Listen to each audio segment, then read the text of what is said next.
지난 시간에 이어서 우리 부처님의 전생, 보살이 어떻게 해서 어떤 과정을 통해서 부처님이 되셨는지 불과를 얻었다고 표현합니다.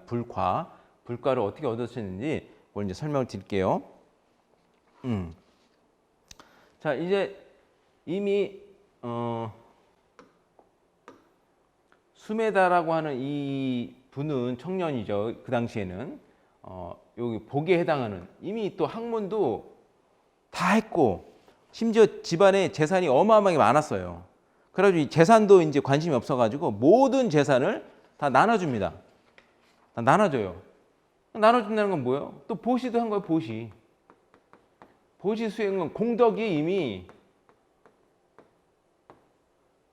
쌓으셔가지고 이제 이 수행을 얼마든지 할 수 있는 이제 공덕이 되신 거죠.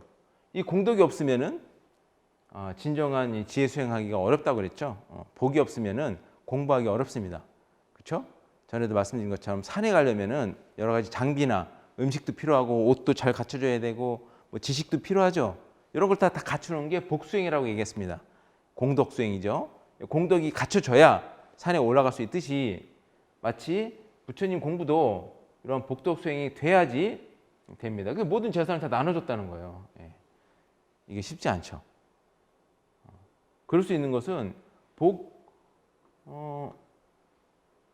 이거보다는 요 생로병사, 요 고통, 요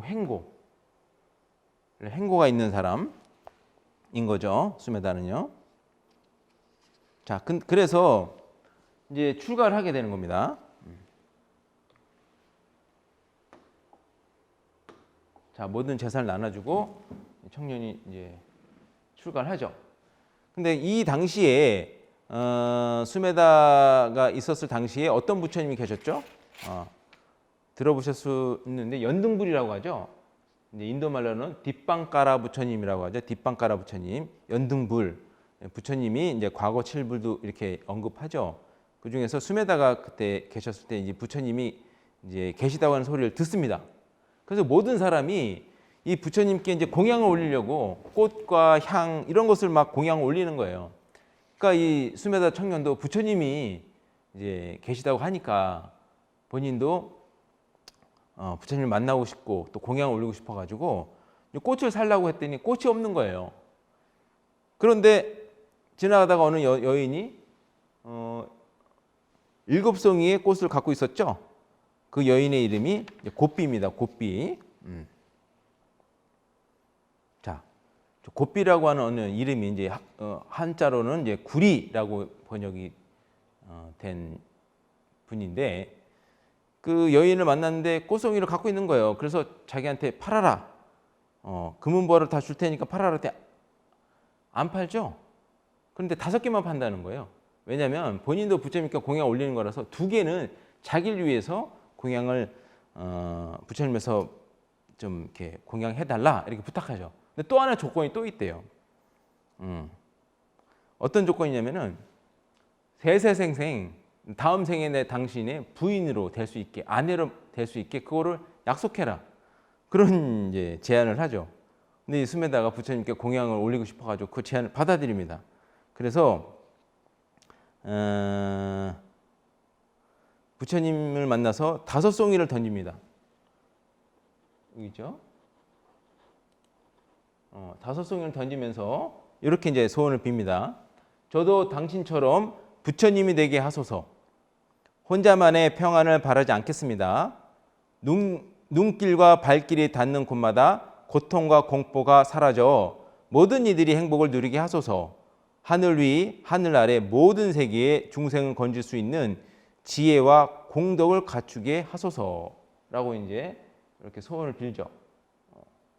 그 요거 딱 보면 이제 보여야 되죠. 요게 이제 지혜와 공덕을 다 갖추는 것이 이제 불과입니다. 불과 부처님처럼 되는 경기에 되고 싶다 이런 걸 이제 발심을 낸 거죠. 그 다음에 2송이를 또 던지죠. 2송이 연꽃을 던지면서 이 곱비라고 하는 여인이 세세생생 저희 아내가 되게 하소서라고 이제 소원을 빌죠. 그래서 이 곱비라고 하는 여인이 결국은 석가모니 부처님의 아내인 누구죠? 아쇼다라가 되는 겁니다. 아쇼다라. 제가 암경에 보니까 그 아쇼다라고 인연이 계속 세세생 그 부부 인연으로 계속 이어지는 얘기가 있더라고요. 예. 굉장히 오랜 인연이 있던 이유가 이런 이유가 있었던 거죠. 근데 우리가 이 여인은 석가모니 그때 이제 수메다라고 하는 분이 굉장히 이제 훌륭하게 보이고 해가지고 남편으로 맞이하고 싶어서 이렇게 했는데 사실 우리가 되게 조심해야 될 게 있습니다. 예. 이거 제 재밌는 좀 일화를 말씀드리자면 우리가 그런 얘기가 있어요. 그 성인 있죠, 성인. 공자님도 계시고 소크라테스 이런 분도 계시고 근데 그 일화를 보면 다 성인의 아내는요 다 악녀예요. 아주 악녀의 모습으로 우리가 이렇게 표현하고 그렇죠. 그러면 원래 이분이 악녀였을까요? 아니면은 모든 게 연기적으로 생각하면은 우리 그렇죠. 너 만나지 않았으면은 나 이렇게 말 안 해. 나도 굉장히 고상했고 내가 원래 성격이 이러지 않았어. 그렇죠? 근데 이것도 그런 것 같아요. 이게 되게, 자, 성인은 굉장히 좋은 분이죠. 훌륭한 분인데 남편으로서는 좋을까요? 성인은 결국 수행자잖아요. 수행자. 어떤 수행자? 이런 마음을 갖고 있는 분들이 이제 수행자죠.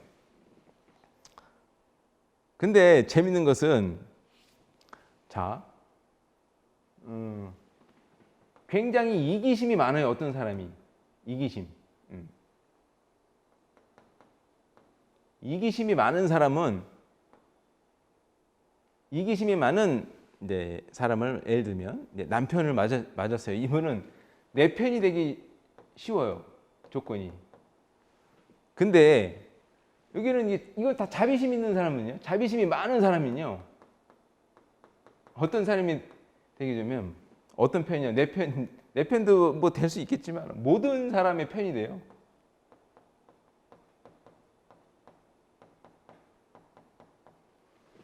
그죠? 그렇기 때문에 이 아내의 입장에서는 사실 내 편이어야 되잖아요. 나만 사랑해줘야 되는데 다른 사람한테 보편적인 사랑을 해줘 버리는 거예요. 그 아내 입장에서 얼마나 그냥 애간장에 놓이겠어요.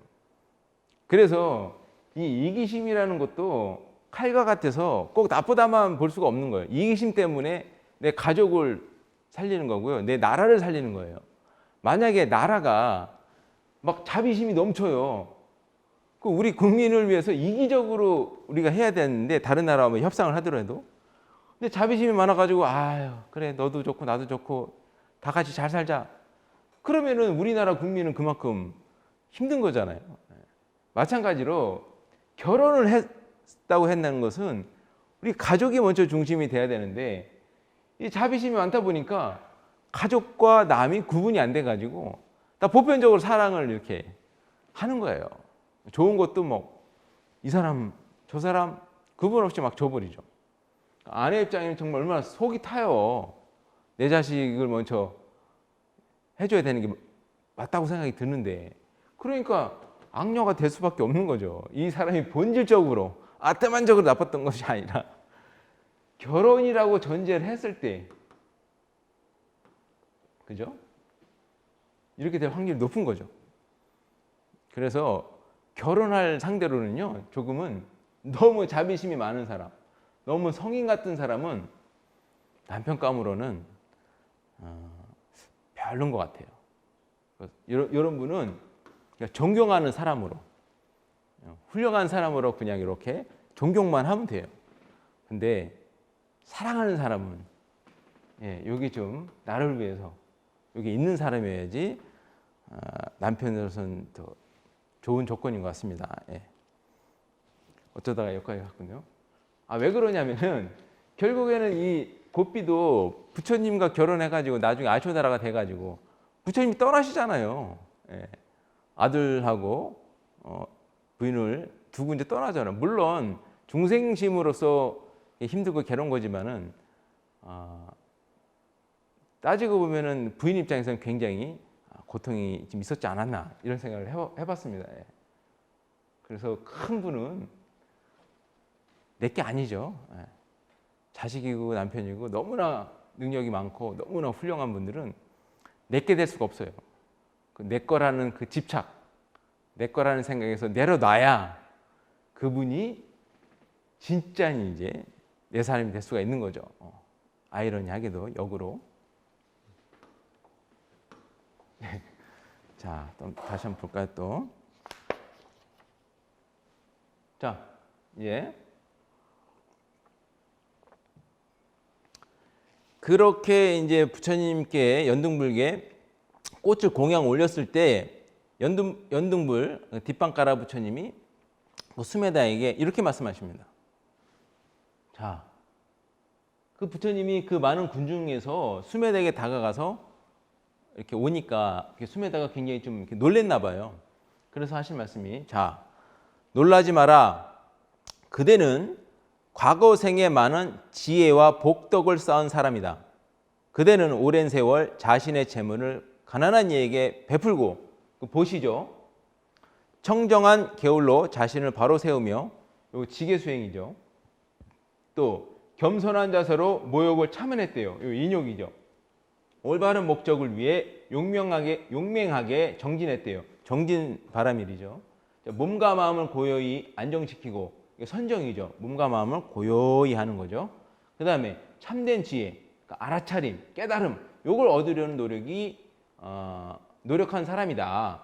그래서 그대는 수없는 삶 동안 슬픔에 잠긴 이들을 위로하고 고통에 울부짖는 이들을 돌보며 보낸 사람이다. 그런 까닭에 지금과 같은 일이 일어난 것이다 하면서 뭐라고 이제 말씀하시면 요걸 이제 숙이라고 그래요. 자, 장하다 수메다여 그대의 보리심은 참으로 갸륵하구나. 이같이 지극한 공덕으로 그대는 오는 세상의 결정코 부처가 되리니 그 이름을 석가모니라 부르리라 라며 수메다가 장차 석가모니로서 성불할 것을 예고하였다고 합니다. 예. 그래서 여기서 이 숙이라고 하는 것은 부처님께서 숙이를 했기 때문에 부처님이 된 게 아니라 그러한 자질이 갖춰졌기 때문에 아 너는 그러한 능력이 돼, 너는 할 수 있어 라고 부처님께서 어떻게 보면 인정해 준 어떤 거로 봐야 되죠. 자, 요것만 보면 그러면 요게 이제 육바라밀 수행이 되는 겁니다. 요걸 하면 연등불 부처님처럼 깨달을 수 있다는 거예요. 또 지난 시간에도 설명했는데 다시 한번 제가 설명을 드리자면 자, 불과를 얻는 거예요. 불과라고는 부처님이 되는 어떤 과가 있어요. 과. 이거를 얻기 위해서는 아까 말한 그 육바라밀 밀을 한다. 요 바라밀은 저 언덕이라는 의미도 있지만 완성이라고 하는 의미가 있다고 그랬죠.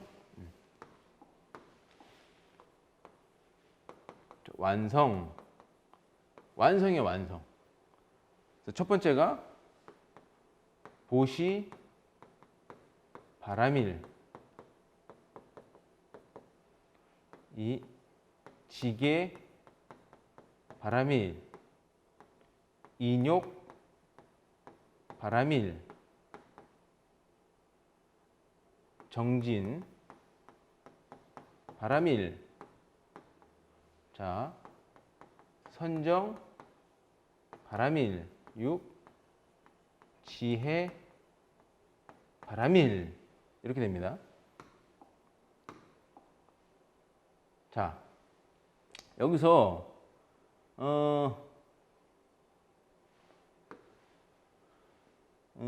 지혜라고 하는 것은 여기 관찰이라고 하는 수행이 들어가요. 관찰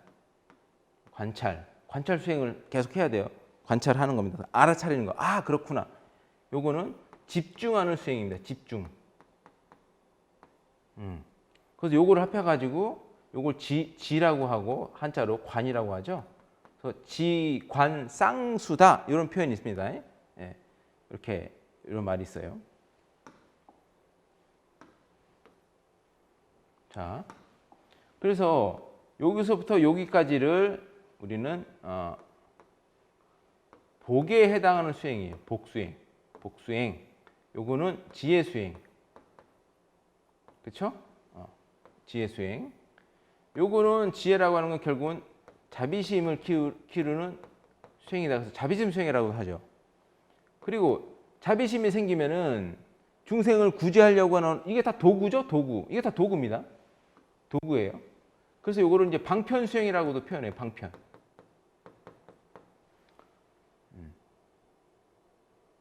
그럼 요거는 부처님이 어떤 색신, 요거는 법신. 그래서 요걸 다 완벽하게 다 100점 맞았어요. 여기도 100점, 100점, 100점, 100점, 100점. 다 완벽하게 요거 완성을 하면은 우리가 색신과 법신을 이룬 부처님이 되는 겁니다. 불가를 얻는 거예요. 그래서 요거 두 개를 갖췄다고 그래가지고 양족존이라는 요 두 개를 갖췄다고 그래서 양족 존 두 개를 다 갖춘 존귀한 분인 거죠. 두 개를 갖췄어요. 요걸 갖췄어요. 요걸 다 갖췄어요. 색신과 법신을 다 갖췄어요. 이런 수행이 이제 불가를 이루는 수행이다라고 하는 거를 이제 설명드렸습니다. 요게 이제 다예요. 요게 다입니다. 요게 다예요. 자, 요거를 이제 이해하시면 되십니다. 요게 불교 수행의 전부 다이기 때문에 요걸 벗어나지 않아요. 그래서 이해는 쉽다고 그랬습니다.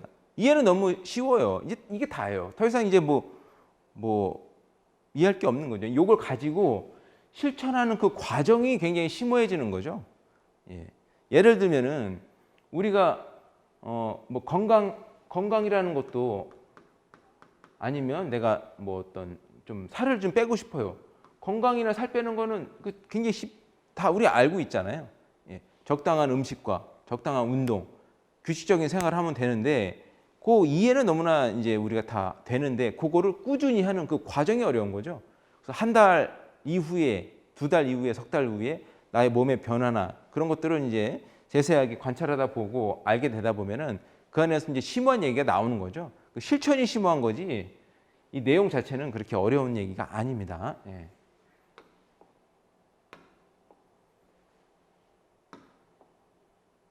자, 넘어와서요.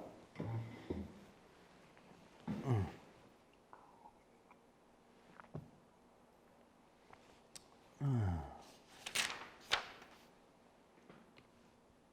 여기까지 했습니다. 자, 이렇게 보살도 6가지 그 육바람일 수행을 꾸준히 수억 겁을 부처님이 계속 하세요. 계속 하셔가지고 그 맨 마지막 그 석가모니 부처님 되기 바로 전생이 어디 태어나시면 여기 도솔천에 태어났다고 나와 있죠. 여기 도솔천. 이 도솔천이 어디예요? 볼까요?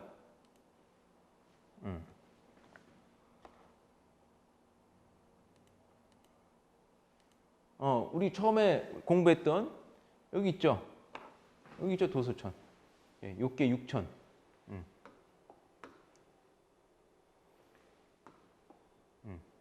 여기 있죠, 도솔천. 욕계 6천 중에 여기 있었죠, 여기. 욕계 세계예요.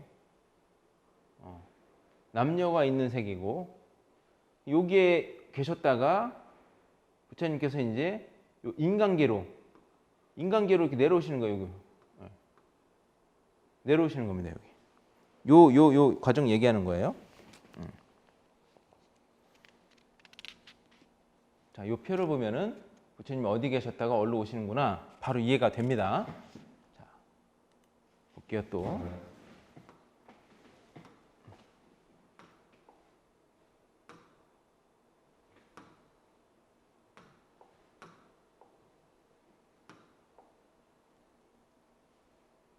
자,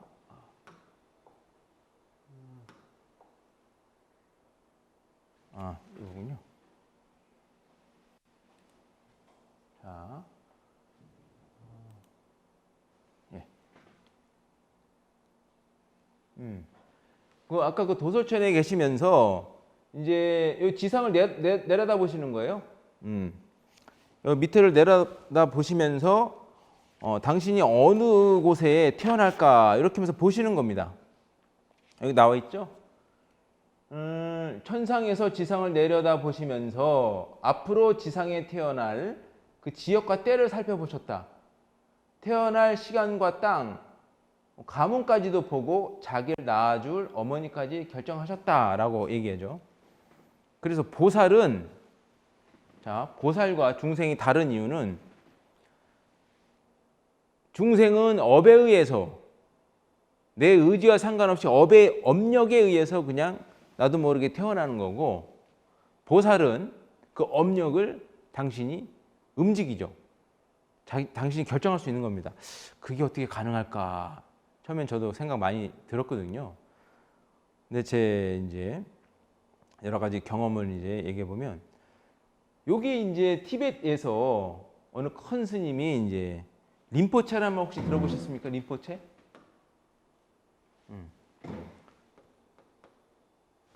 림포체.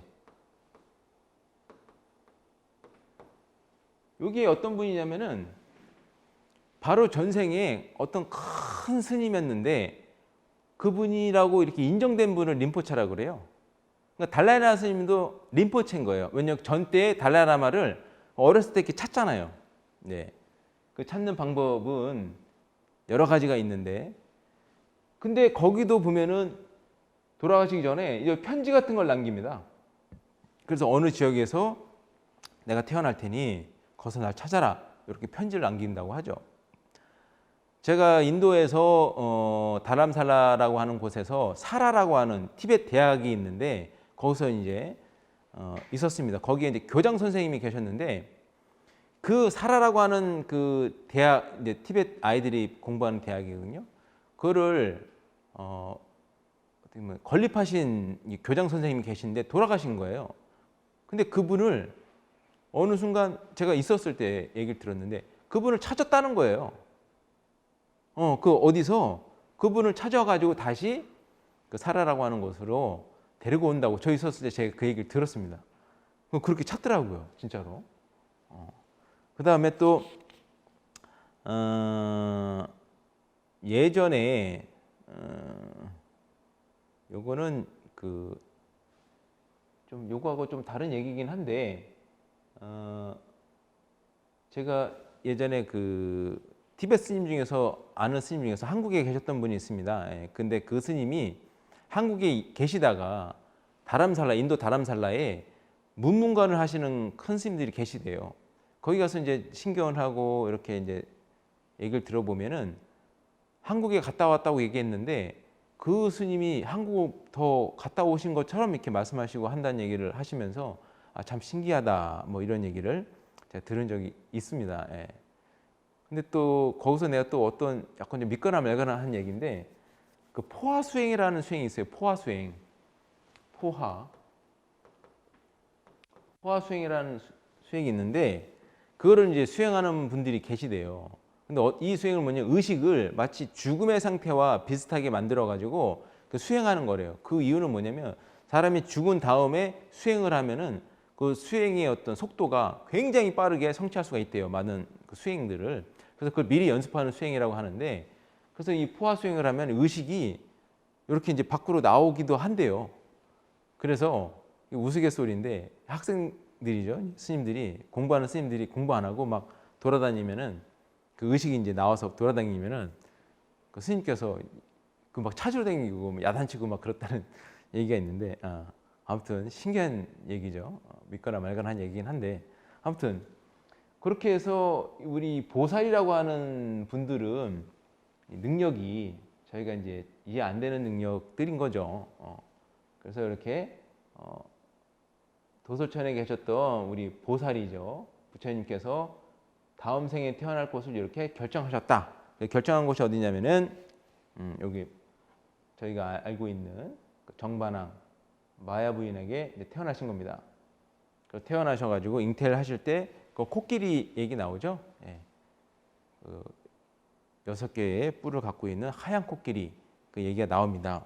그거는 이제 하늘나라에서 이렇게 오신 그런 상징적인 얘기라고 하죠.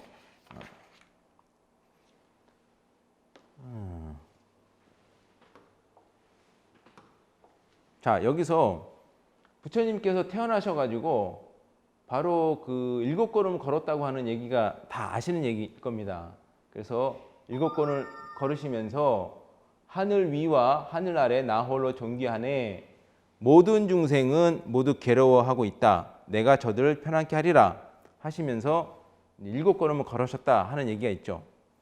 요거를 또 이제 문자 그대로 이해하고 받아들이면은 아유, 어린아이가 어떻게 7걸음을 걸어. 말도 안 되는 얘기지. 이렇게 이제 생각할 수 있는데, 그러니까 항상 이거는 우리가 경전을 보고 할 때는 상징적으로 이제 그 의미를 이해를 해야 되죠. 여러 가지 이제 이 탄생기를 가지고 해석이 있는데, 정통적인 해석은 그렇습니다. 하늘 위, 여기 있죠? 하늘 위와 하늘 아래 나 홀로 존귀하다. 모든 중생은 괴로워하고 있는 거죠.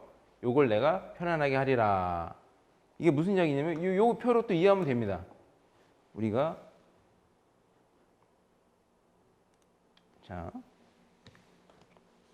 요 표로 또 이해해 볼까요? 자, 여기 있죠.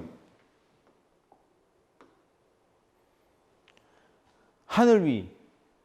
요 인간계가 여기 있는데 요거 위는 다 천상이라고 했어요. 천상. 천상이죠? 하늘 위예요. 하늘 위. 여기 있는 존재들, 여기 다 존재, 여기 존재 다. 여기에서 사는 모든 존재들 또 하늘 아래, 여기 다 밑에죠? 여기 밑에. 모든 존재들은 다 고통이 있다는 거예요. 고통이. 그렇죠? 모든 고통이 있죠. 결국은 생로병사라고 하는 고통은 벗어나지 못한 존재들이에요. 다. 요 생로병사라고 하는 고통을 벗어나게 내가 응당 편하게 해주리다. 이런 의미가 있죠. 그래서 부처님은 인간계에 있지만 인간이라 볼 수도 없고 신이라고 볼 수도 없어요. 왜냐하면 인간과 신은 복은 많지만 복에 의해서 높고 낮음이 있지만 결국은 이 모든 존재도 다 어디서 못 벗어나요? 생로병사에서는 벗어나지 못한 거예요. 근데 누구만 벗어날 수 있었냐면은 부처님만이 이 생로병사에서 벗어나는 방법을 깨달으신 거예요. 그래서 그 생로병사를 벗어나는 방법을 내가 알려주겠다. 이제 그런 의미로 요 탄생계를 이해하면 될 것 같습니다. 예.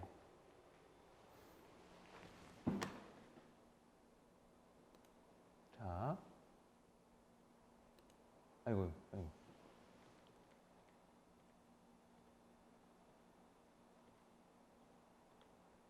자,天상계가 이제 그런 의미다. 네, 그렇게 보시면 됩니다.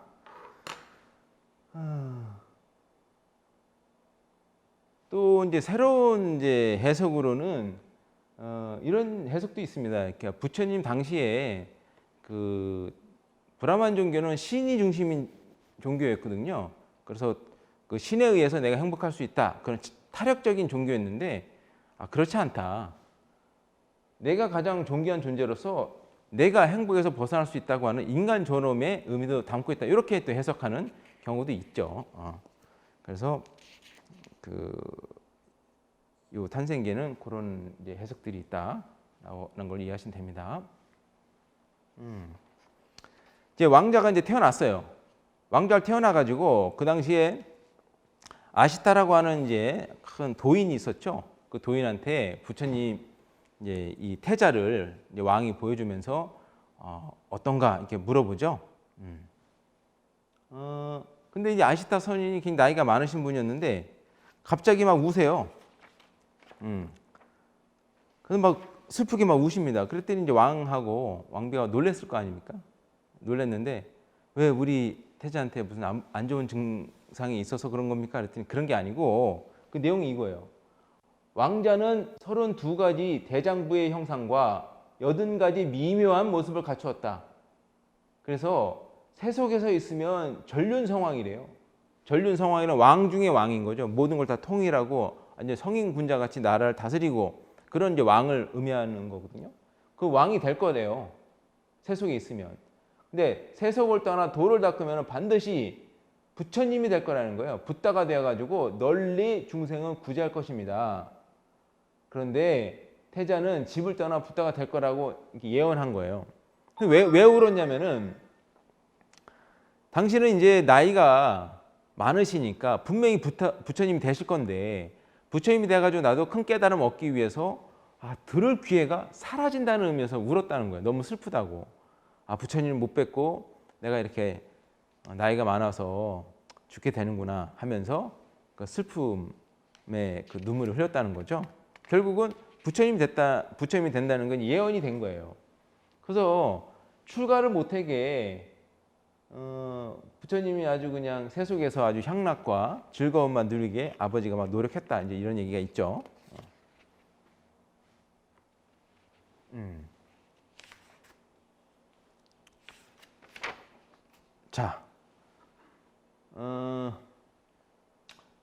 자, 태자가 그럼 유년 시절에 어떤 분이었냐면은 그 위대한 분들은 다 뭐 비슷하죠. 굉장히 머리가 좋으시고 무술도 굉장히 뛰어났다고 합니다. 체격도 굉장히 건장하고 실제로 이 부처님께서 굉장히 전투도 잘하시고 매우 건강하신 분이었대요. 그래도 그럴 것이 육령고행을 보면은 그 어마어마한 그 고통을 감내하시고 뭐 음식도 거의 안 드시는데 그 버틴 거 보면은 체력적으로 대단한 분이었다고 생각이 됩니다. 그래서 이것도 좀 뭐 믿거나 말거나 하는데 부처님이 키가 어마어마하게 크셨다는 거예요. 일반인보다. 확인된 사실은 아닌데 왜냐면 그 정도 부처님이 어마어마하게 그 무술도 뛰어나시고 체력적으로 뛰어나다고 하니까 그런 얘기가 나온 것 같기도 합니다. 공부도 엄청나게 하셨죠. 왕위도 계승하시기 위해서 언어, 수학, 논술, 천문, 지리 뭐 안 배운 것 없이 왕이 되기 위해서 다 배우신 거죠. 그래서 부처님이 되신 다음에 이 승단을 굉장히 운영을 되게 잘하셨다고 해요.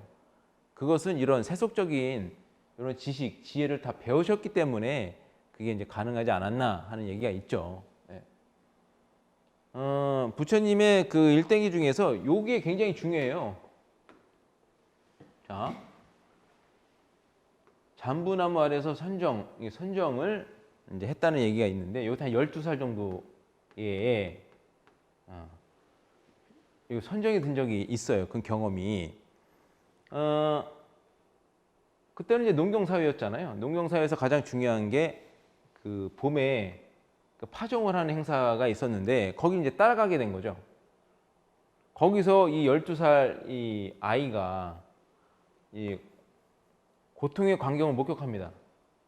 자, 밭을 가는 걸 봤는데 그러니까 농부를 보니까 굉장히 초라하고 또 석가래로 이렇게 뒤집어졌을 때 벌레가 나오니까 거기서 새가 벌레를 쪼아먹고 또 소는 쟁기를 힘겹게 끌고 가는데 거기서 또 가라고 등짝을 때리고 막 등짝이 붉게 터졌대요. 멍에는 목에서 막 피가 흐르고 이걸 본 거죠. 이걸 보고 우리 12살짜리 아이는 굉장히 비통을 느꼈다는 거예요. 이걸 보고 사실은 아팠다는 거는 이걸 느낀 거 아니에요. 느낄 수 있다는 건 사실 공감 능력이 타고나신 분인 거죠. 타고나신 분인 거죠. 그럼 공감 능력이 결국은 자비심이잖아요. 자비심 언제 기르셨어요? 부처님이 전생을 보면 이해가 되죠? 전생에 이미 자비심 수행을 어마어마하게 많이 하셨죠. 그렇기 때문에 이런 걸 보더라도 이 나이 어린 아이가 느낄 수 있는 거죠. 근데 일반적인 아이는 그럴 수 없죠. 저만 보더라도 제가 4학년 때였으니까 한 11살 정도 된다 봅니다. 그 아이들, 내 시골에서 자라가지고 막 개구리 같은 거 막 학교 갔다 오면서 막 잡아요. 그 막 잔인하게 막 죽이잖아요. 어릴 때 모르니까. 그 재밌다고 놀이라고 해서 죽이는데 그거를 아주 그냥 뭐 그것도 재밌는 거라고 일기에다가 그걸 자세하게 적은 거예요. 오늘 개구리를 잡았는데 뭐 이게 포금탄이라고 있었습니다. 그거를 아유 뭐 입에 넣어가지고 내가 어떻게 해서 죽였는데 뭐 그걸 아주 그냥 일기에다가 그 재밌게 막 적은 거예요. 그거를. 근데 선생님께서 그 일기를 보더니 저를 부르시더라고요. 저를 혼내면서 아 이런 거를 하면 안 된다면서 야단 맞은 적이 있거든요. 그러니까 그때 비슷한 나이인데 저는 이런 걸 보고 즐거워했던 거죠. 근데 부처님께서는 미물이 죽는 것만 보더라도 가슴이 아파하셨던 거죠. 이미 자유심 수행이 다 되셔서 나오신 분인 거죠. 천재적인 분인 거죠. 전생에 다 갖추고 나온 사람들 있잖아요. 음악적으로도 막 4살 막 어마어마한 음악을 막 만들기도 하고 막 이런 것처럼 부처님은 자비심이 완벽하게 다 돼서 나오신 분 같습니다. 그때 이런 생각을 하게 됐다는 거예요. 모든 생명들은 행복하게 살기를 바라는데 그 백성을 이런 걸 생각했다는 거죠. 부려먹고 농사 짓는 백성은 소를 또 부려먹고 벌레는 쟁기에 찢기고 또 날래고 힘센 날짐승에게 쪼아먹히고 이런 거 아주 그냥 뭐 생사의 고통을 느꼈다는 거예요. 너무 비통해가지고 나무 아래서 그냥 곰곰이 이 도대체 무슨 일인가 이렇게 사색을 잠기셨다고 하죠. 이때 부처님께서 이 상태를 초선에 들었다 이렇게 이제 표현해요. 요 이따 다시 내가 설명을 다시 드릴 건데 여기 어떤 건지 이제 말씀을 이따 드릴게요. 왜 중요하냐면은 부처님이 육령고행을 하시는데 이 깨달음이 안 열리시는 거예요. 그래서 보리수나무에 앉으시면서 떠올린 게 요 선정 경험이에요. 아 맞아 내가 그때 그런 경험이 있었지. 그러면서 그때 했던 방식대로 이제 보리수나무에서 이제 시작하시거든요. 첫 번째 이제 선정입니다. 그래서 저게 굉장히 중요한 이제 수행으로 불교에서는 얘기되어지는 겁니다.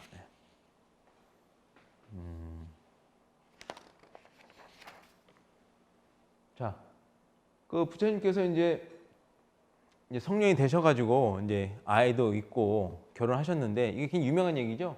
사문유관. 이것도 이제 문자 그대로 보면은 그 차례대로 부처님께서 동문 이게 문이 이렇게 있죠. 동서남북으로 있는데 처음에는 동쪽 문으로 나가셨다는 거예요. 동쪽 문으로 나가셨을 때 이렇게 이제 노인을 본 거예요. 늙음을 본 거예요. 늙음. 우리의 생로병사에서 노를 본 거죠. 노. 그러니까 마부한테 저 사람은 뭐냐 이렇게 물어봐요. 그러면서 마치 노인을 처음 본 것처럼 이거 물어보죠. 그 경전에서는. 마부가 알려줘요. 누구나 다 저렇게 늙습니다. 그런 얘기를 이제 알려주죠. 아, 그럼 나도 저렇게 되겠구나. 이런 생각을 하시는 거죠. 남쪽 문을 이제 나가셨을 때는 병든 자를 봅니다. 아, 저거 아픔을 보고, 그다음에 서쪽을 나갔을 때는 이제 죽은 사람을 보는 거예요. 그래서 이거는 상징적으로 생로병사는 부처님께서는 그러니까 노병사 요거를 보고 아, 고통을 느끼신 거죠. 여기서 벗어나야 되겠다 하는 마음을 낸 거죠. 출리심이란 거죠. 행고를 이제 느낀 거죠. 그 다음에 맨 마지막에 북쪽을 가가지고 북쪽에 나갔더니 이제 사문을 만납니다. 사문을 만나죠. 이 사문은 어떤 사람이라고 그랬죠? 그 부처님 당시에는 두 가지 형태의 수행 풍토가 있다고 말씀드렸습니다. 첫 번째는 바라문, 원래 있었던 종교죠. 모든 건 신에 의해서 행불행이 결정된다고 하는 그 바라문이라는 종교가 있었는데 아닌 것 같아. 내가 한번 생각해 보겠어. 내가 직접 깨달아 가지고 인간이 왜 행복하고 왜 불행한지 내가 한번 깨달아 봐야 되겠어. 신에 의해서 된다는 거 난 거부하겠어. 그래서 바라문에서 얘기하는 모든 전통을 다 거부합니다. 흔히 말하는 그 베다라고 하는 그 경전이 있는데 그 안에 신을 찬탄하고 모든 존재를 다 창조했던 브라만을 공경하고 제사를 지내고 하는 거를 난 거부한 거예요. 그런 시는 없다 이거죠. 그러면서 내가 한번 깨달아 보겠다 하는 모든 사람을 다 사문이라 불렀어요. 사문인 거죠. 부처님도 부처님도 사문의 한 분이었던 거예요. 그래서 당신도 내가 한번 생도명사의 고통을 한번 벗어나는 방법을 찾아보겠다 해서 이제 출가를 하게 된 겁니다. 출가를 하니까 얼마나 기가 막힌 노릇이에요. 이 정반왕 입장에서는. 아들도 굉장히 늦게 얻으셨잖아요. 40 넘도록 아들을 못 얻으셨다고 하잖아요. 왜냐하면 왕에 계승할 사람을 이어야 되는데, 그러니 얼마나 가슴이 아팠겠어요. 그래가지고 이 정반왕이 설득을 하죠. 그래서 다른 이제 설득하는 장면, 아무리 설득해도 얘기를 안 듣죠. 그래서 이렇게 물어봅니다. 또 여기 있죠. 제사와 보시로 천상에 태어날 복덕을 짓는 일이라면 궁에서도 가능할 것입니다. 하지만 천상이라 한들 늙고 병들고 죽는 고통과 두려움을 피할 수 있을까요? 고통으로부터 자유로울 수 있는 곳은 어디에도 없습니다. 우리 삼계표에 있죠. 거기 어디에 태어나도요. 결국에는 복이 많아서 좀 더 즐거움을 누리지만은 그 세속적인 즐거움은 결국은 있다가 없어진다는 거예요. 결국엔. 그러니까 괴고가 발생하죠. 있다가 없어지는 고통이 괴고잖아요. 그런 의미에서 고통이라고 표현하는 거예요. 불교에서. 행복도 결국에는 고통으로 변한다는 거예요. 그 행복이 계속 유지가 안 된다는 거예요. 계속 변한다는 거죠. 그래서 그렇지 않는 어떤 경지를 얻고 싶다 하셔서 출가하신 거죠. 출가의 목적이 이거예요. 저는 병들고 죽어야만 하는 고통, 두려움을 끓고자 출가한 것입니다. 이게 끊임없이 계속 나오는 거죠. 출가의 목적이 생로병사를 벗어나기 위해서 출가하셨다. 그래서 그 사문처럼 나도 한번 인간의 행불행이 어디서 오는지, 왜 우리는 죽고 늙고 병들고 그러는지 한번 알아야 되겠다면서 이제 출가하시죠.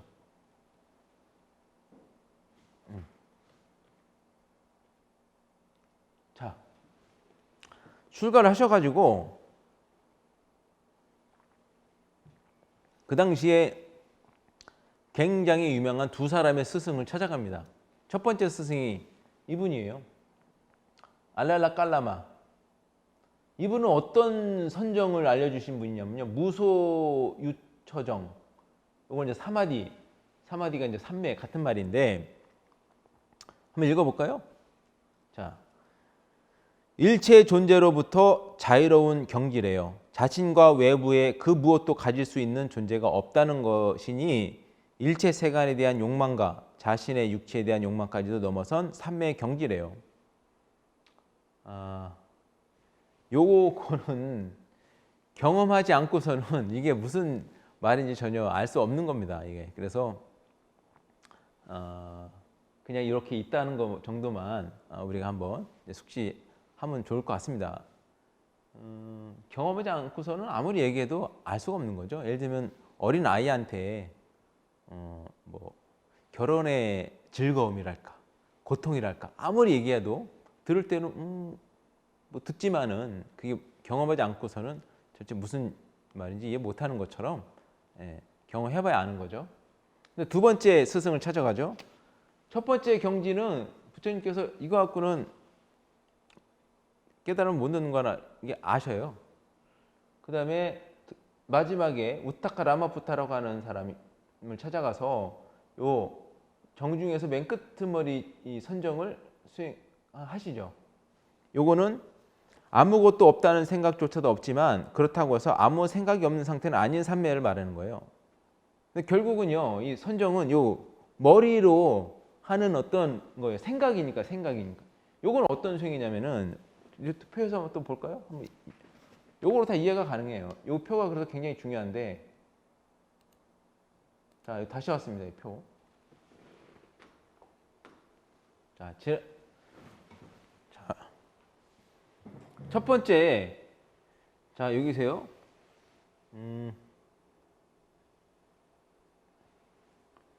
여기 4선 있죠? 4선. 4개의 단계의 선정이 있고 여기 또 4개가 있죠. 1, 2, 3, 4. 그러니까 여기서 보면은 여기 4단계가 있거든요. 여기 있죠. 1, 2, 잠깐만요.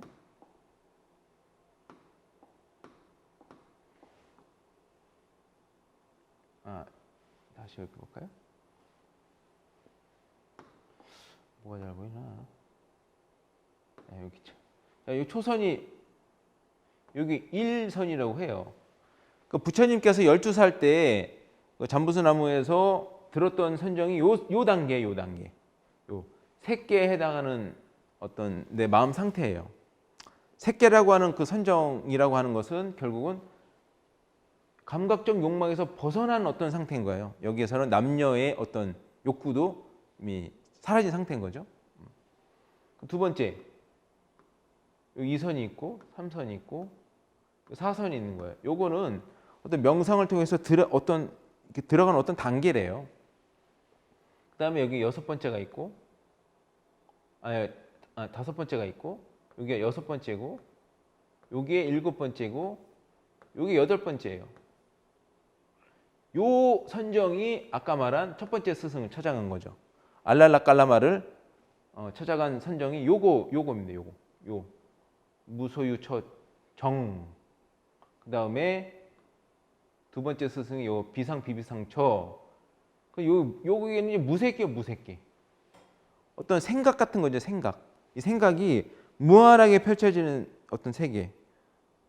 그다음에 이 생각도 이제 벗어나서 있다는 생각도 없어지는 거. 하여튼 요거를 이제 부처님 요 2개를 수행했는데 요거 갖고는 이 고통이 벗어나지 않는다는 걸 부처님 깨달으신 거예요.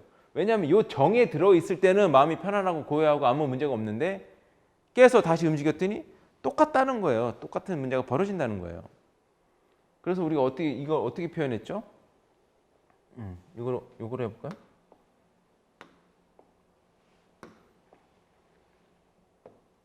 자, 이게 예전에 한번 했는데, 자 여기에 병이 이렇게 있죠. 병이 이렇게 있습니다. 여기 물이 이렇게 있죠. 이게 물이에요.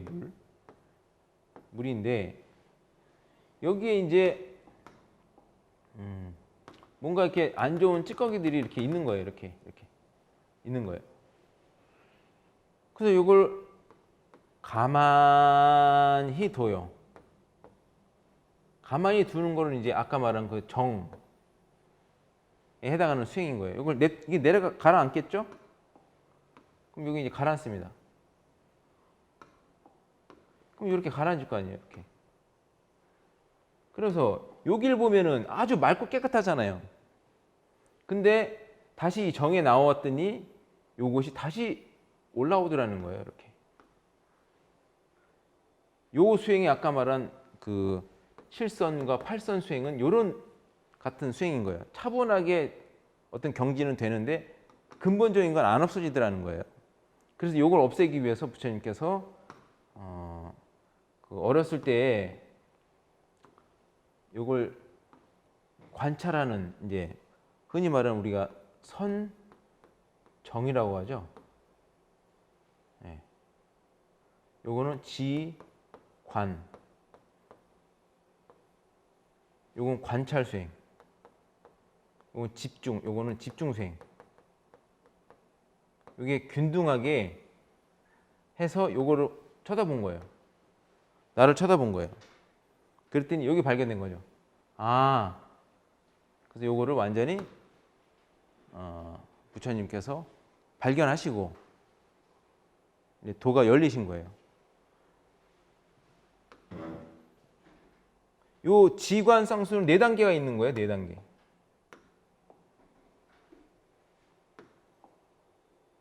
자, 나중에 또 자세히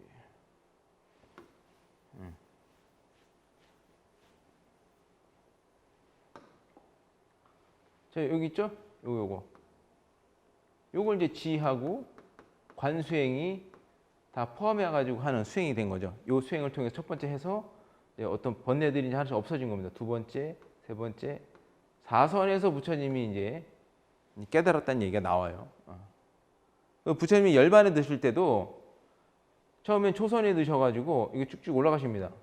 올라가셔서 여기까지 올라가셔요. 다시 내려오십니다. 다시 올라가서 사선에서 열반하세요. 사선에서. 그래서 불교에서 이 사선정에 해당하는 여기가 굉장히 이제 중요하게 생각하는 마음의 어떤 상태예요.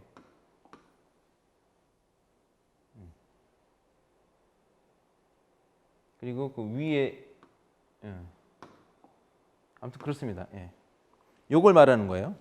그래서 부처님이 스승을 2명을 찾아갔지만 요거는 무색기에 떨어지는 거지 결코 그것이 해탈이 아니라는 걸 발견하셨다는 거예요.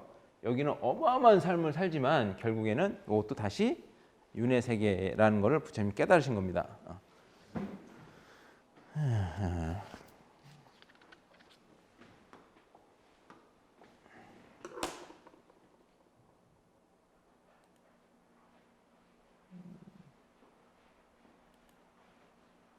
자, 이 선정 이렇게 이해가 됐습니다. 마지막으로 요거 한번 이제 설명해드리고 이제 마치도록 하겠습니다. 자, 부처님 당시에 사문이 있었다고 그랬잖아요. 아까 그 두 스승도 사문이에요. 사문. 내가 한번 생로병사를 벗어나겠다고 내 스스로 한번 해보겠다는 분이 사문인데 그 중에서 이제 굉장히 많았을 거 아니에요. 부처님 당시에 얼마나 많았겠어요. 그래서 부처님을 만난 어떤 분이 세상에는 자기가 다 깨달았다고 나만 믿으면은 인간의 고통을 벗어날 수 있다고 얘기하는 사람이 많은데 도대체 누굴 믿고 따라야 됩니까? 라고 물어봤다고 했죠.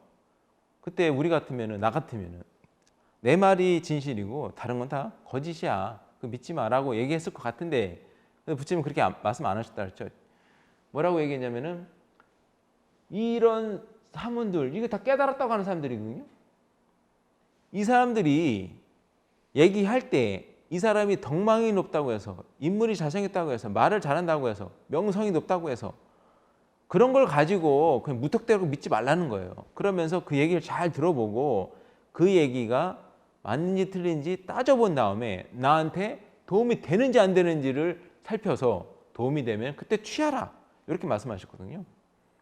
저는 이 말씀 때문에 정말 전율이 올 정도로 부처님 정말 대단하다고 생각했던 부분이에요. 정말 부처님 대단하시구나. 얼마나 저렇게 당당하시고 모든 걸 다 안 분만이 할 수 있는 얘기다운 생각이 들거든요. 근데 우리는 조금만 알고 깨달으면 나를 따라라 내 말 믿어라 그런 마음이 먼저 일어나잖아요. 왜? 아직 명예욕이 남아 있어서 그런 거 아닐까요? 뭐 사람들이 날 알아봐주고 이러면 기분이 좋잖아요. 도인들이 좀 그런 분들 있잖아. 내가 돈을 깨달았는데 묻기도 전에 막 물어보죠. 처음에는 저는 부처님이 깨닫고 나서 부처님이 깨달았으면 빨리 중생한테 알려주시지 왜 가만히 계셨나 굉장히 그 의문이었습니다. 그래서 그거 보면은 하늘나라에 와서 권청을 하죠. 천신들이. 아니 자비심이 그렇게 많으시다면서 왜 꼭 부탁을 해갖고 움직이셔? 그게 굉장히 고민이었어요. 의문이었고. 근데 그게 이제 하나의 사실이지 아니냐를 떠나서 그 불교의 가르침의 상징적인 거죠. 오는 사람 안 맞고 가는 사람 안 잡는다는 것도 같은 맥락인데 뭐냐면은 우리는 저 사람이 묻기도 전에 저 사람이 도움을 청하기도 전에 너 이게 좋은 거야 하면서 막 먼저 들이대는 경우가 있어요. 그러나 그 사람 아직 준비가 안 됐는데 하다 보면 오히려 도와준다는 게 저 사람한테 해치는 꼴이 될 수가 있잖아요. 그래서 그 상황과 조건에 맞춰서 다 기다려주는 그 때가 됐을 때 움직이셨다 하는 측면으로 저는 이해했거든요. 아 그런 거구나. 그런 경우가 이제 저도 경험해 보니까 이제 이해가 되더라고요. 저도 이제 불교를 조금 안다고 해가지고 막 이거 알면은 불교 이해가 잘 될 거예요. 막 얘기하고 싶어가지고 막 입이 근질근질합니다. 근데 저 사람이 준비가 되어 있고 들으려고 하지 않는 상태에서 하잖아요. 아무 도움도 안 되고요. 오히려 올바른 이해도 전달할 수가 없더라고요. 그때 부처님은 정말 대단하시구나. 그런 거구나. 저 사람이 묻기도 전에 말하는 거는 어떤 면에서는 사실 폭력이죠. 저 사람이 원했을 때 해야 되잖아요. 보시도 그런 거라고 전 시간에 얘기했잖아요. 저 사람이 도움을 요청하고 도움이 됐을 때 그게 보시지, 저 사람이 부담스러워하고 여러 가지 그 7개 하지 말라는 그 보시 있잖아요. 그거는 폭력이 될 수 있는 거죠. 부처님은 정말 탐진치가 다 제거된 상태여서 저런 일화도 가능한 거구나. 그때 이제 깨달았죠. 어쨌든 이 사문들이 있는데 자기가 깨달았다는 사람 불교 경전에 6명 나오는데 참 재밌습니다. 첫 번째는 그걸 육사외도라고 그래요. 6명이 외도라는 얘기예요. 6명이 여기 자기가 깨달았다는 사람인데 바깥에 도라는 거예요. 내돌은 그럼 불교죠. 불교 아닌 다른 깨달음이라서 외도라고 부르는데 겐지스강 유역에서 이제 활동했던 사람들인 건데요. 뿌라나 까샤파라는 사람이 있었어요. 이 사람은 도덕을 부정해요. 노예의 아들이었다고 하죠. 이 사람은 도덕을 부정하는데 선도 악도 과보도 없다는 거예요. 그 이전에 브라만 종교도 다 과보를 얘기합니다. 선과 악을 얘기합니다.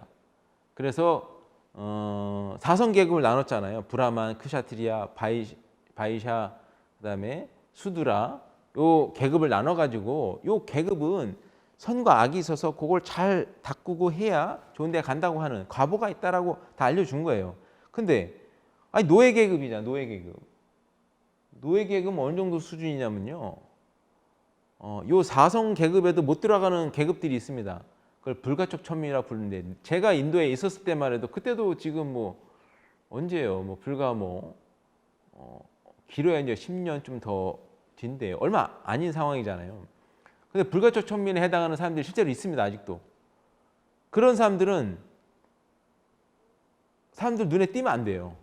그 사람이 만진 거는 부정하다고 해서 바로 그냥 정화를 해야 되고 버려야 되고 굉장히 어렵게 삽니다. 예전에 마치 우리나라에 문둥병 환자를 보듯이 아니면 옛날에 백정을 보듯이 실제로 내가 있었을 때도 그런 일이 있었어요. 또 어떤 일이 있었냐면은 남인도에 있었던 일인데 그 공동으로 마을에서 우물이 이렇게 있는데 물이 있나 봐요. 그 호수같이 이렇게 물이 있는데 그거를 이제 먹기도 하고 쓰기도 하고 하는데 그 불가촉 천민이 그거를 먹었대요. 그걸 주민 스님이 안 거예요. 그래가지고 어떤 일이 벌어졌냐면 이 물이 더러워졌고 오염됐다는 거예요. 그래서 브라만 계급이 그 사제 계급이잖아요. 제사를 지내는 거예요. 이거 정화한다고. 정화 의식을 막 하는 거예요. 막 그걸 뿌자라고 하는데 그 의식을 하는데 막 하고 맨 마지막에 정화 의식에 뭘 하냐면은 거기다 소똥을 막 거기다 뿌리는 거예요. 물에다가. 물을 정화한다고. 아이고 제가 그 기사를 보면서 정말 아니 지금 세상이 어느 시대인데 지금도 저렇게 말도 안 되는 행동을 하는데 아니 그 소똥이 더 더럽지 그 사람이 그 루몽이 더 더럽습니까? 그러니까 이 다 마음의 문제인 거죠. 그럼 부처님 당신은 오직 했겠어요? 정말 아직도 그러고 사는 거죠. 그게 아직도 벌어지는 일입니다. 그래서 이 사람은 그런 거 없다는 거예요. 선과 도덕을 부정했어요. 그럴 만하죠. 두 번째 사람은 약간 유물론적인 이 사람도 전생과 윤회를 안 믿는 사람인 거예요. 그런 거 없다 이거예요. 그냥 인간은 7가지 요소가 결합된 거라는 거예요. 그냥 마치 자동차처럼. 그래가지고 흙, 딱딱한 걸 의미하거든요. 물, 따뜻한 거, 풍, 그다음에 즐겁고 고통과 괴로움, 영혼, 요 7가지 요소가 마치 자동차가 성립된 것처럼 이렇게 만들었다 그냥 없어진다는 거예요, 그냥. 그래서 선, 악 이런 거 없다는 거예요. 도덕을 부정합니다. 그래서 이 사람은 이렇게 주장을 했고, 그 다음에 세 번째는 막갈리 코살라라고 이 사람 숙명론이에요. 모든 건 다 정해져 있다는 거예요. 의지를 통해서 행위를 하고 좋은 일 하면 벗어난다? 그런 거 없다는 거예요. 자, 다음은 막갈라 코살리라고 하는 사람인데요. 이 사람은 숙명론을 주장했어요. 그냥 다 정해져 있다는 겁니다. 다 운명이라는 거예요. 우리가 노력을 하든 노력을 안 하든 그런 상관없이 그냥 그런 거 상관없다는 거예요. 의지하고 상관없이 840만 겁이 지나면 누구든지 다 해탈한대요. 예. 그래서 그 전까지는 노력을 해도 아무 소용 없다는 거예요. 그냥 어떻게 보면 그냥 팔자대로 살고 되는 대로 살고 가만히 있어도 저절로 되니까 그런 이제 의지나 이런 행위를 다 부정한 겁니다. 예.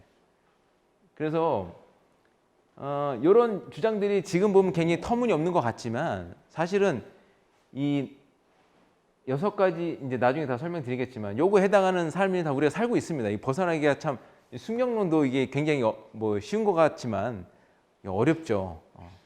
그래서 여기 막갈리 코살라 요까지 이제 설명을 드렸는데 다음 시간에 이어서 요 사문과 그다음에 부처님이 어떻게 또 정각을 이루셨는지 이어서 설명드리겠습니다. 예, 수고하셨습니다. 고맙습니다.